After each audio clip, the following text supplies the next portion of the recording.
Let me ask you something.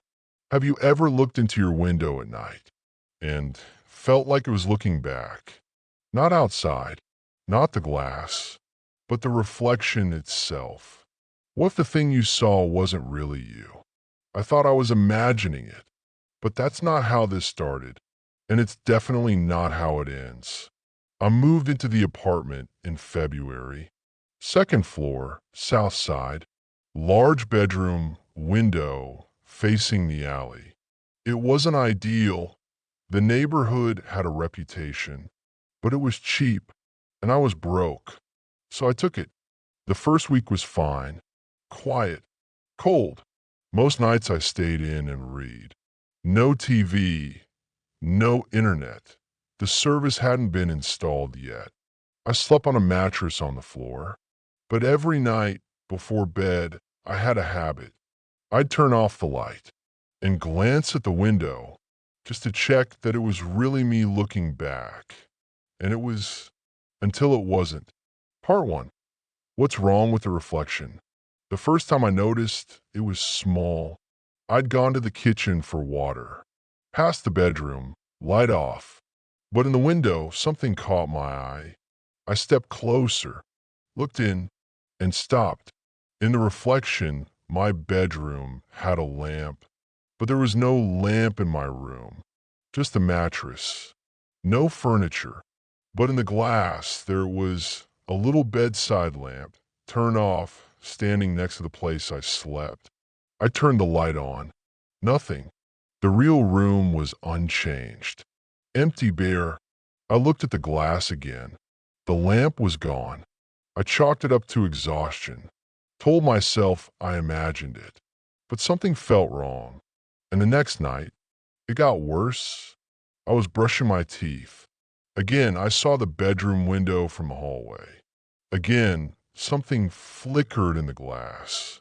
I approached, and this time, the reflection showed me standing in the room. Only I wasn't.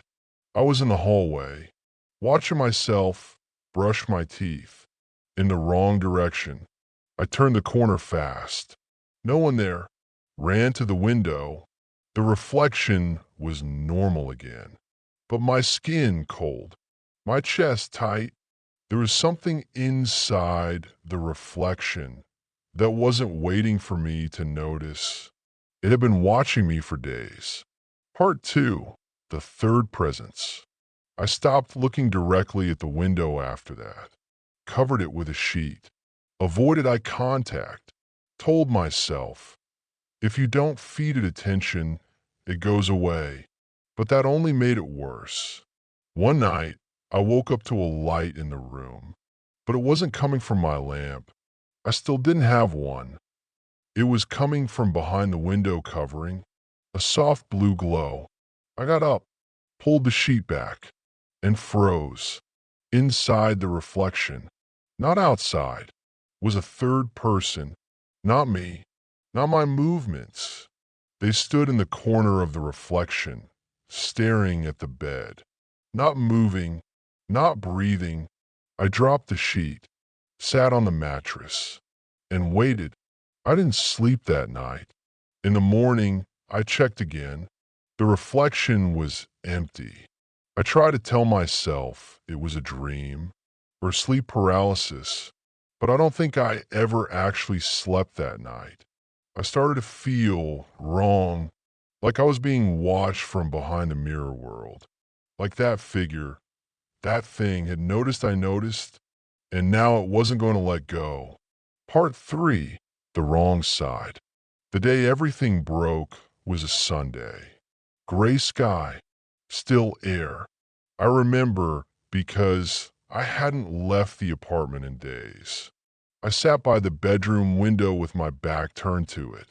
I didn't want to see what might be there, but I heard something breathing behind me, but low, raspy. Not mine. I turned fast. The window was empty, but the reflection had something new. There was a desk in the corner with a journal on it. I didn't own a desk or journal, but I could see handwriting on the page. Even from this side, one phrase, "You are already here." I stood, pressed my hand to the glass. The surface rippled, just a little, not cracked, but soft, like water, like it wanted me to come through. And then I saw myself, standing in the reflection, but not matching my movements. He looked calm, smiling, and behind him was nothing. Not the room, not furniture, just blackness. He raised a hand, slowly, and touched the glass from his side. Palm to palm, I pulled back, ran from the room, didn't return until morning. Final. The glass doesn't lie. I moved out 2 days later. Didn't sleep again until I was gone. Didn't look in mirrors. Didn't glance at windows. Blocked every reflection I could. I thought I was safe. Until yesterday, I went to diner, sat in the back booth. There was a window next to me, not big, but enough to catch my reflection. I looked, just for a second, and saw myself, smiling, with no eyes. The window is still with me. It's in the places I look without meaning to. It's in the glass of my phone, the water in the sink. It doesn't show what's there. It shows what's waiting, and it's still smiling.